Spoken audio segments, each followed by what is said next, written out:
Hi, I thought it'd be time to do a bit of a video in the current climate around some general CV tips and hints that will help you if you're now on the lookout for opportunities at present.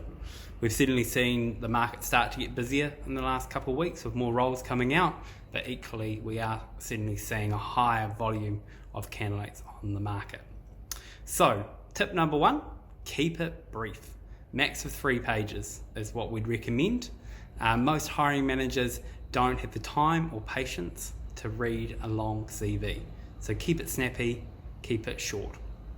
Second thing, focus on what you've achieved and the outcomes rather than your duties within a role. So for example, if I'm looking for a project manager, I want to know what is the size and scope of the work you've done, what's your budgets and what's your team size, have you delivered on time and on budget, and any key achievements during that time. Thirdly, in line with, I suppose, point 1 and 2, is bullet points are your friend. This will really help you keep your sentences short and snappy, which is important for the hiring manager who's got limited time and limited patience for reading through a wordy CV. The fourth hint should come as something common, but I very often see CVs with grammatical and spelling errors. So please spell check your CV and also grammar check it. Make sure you read it, make sure it makes sense, and you'll be surprised at how many hiring managers will actually reject your profile just based on a couple spelling errors. So really important.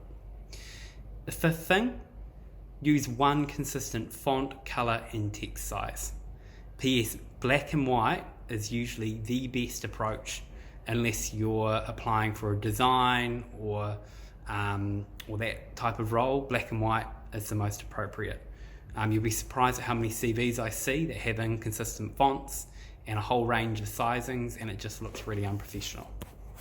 The sixth thing, if your work was over 5 years ago, chances are an employer is not going to take this pet experience into account. So I do not recommend removing any jobs because it creates gaps and question marks. But what I would say is go to a lot more depth and detail with the work that you've done in the past 5 years, as that's what the hiring manager is really going to be looking for. Please feel free, I've put in a bit of a link at the bottom for a CV template as well, to help to give you a bit of a sense of what these tips look like in reality. But yeah, all the best, and feel free to reach out with any questions. Thank you.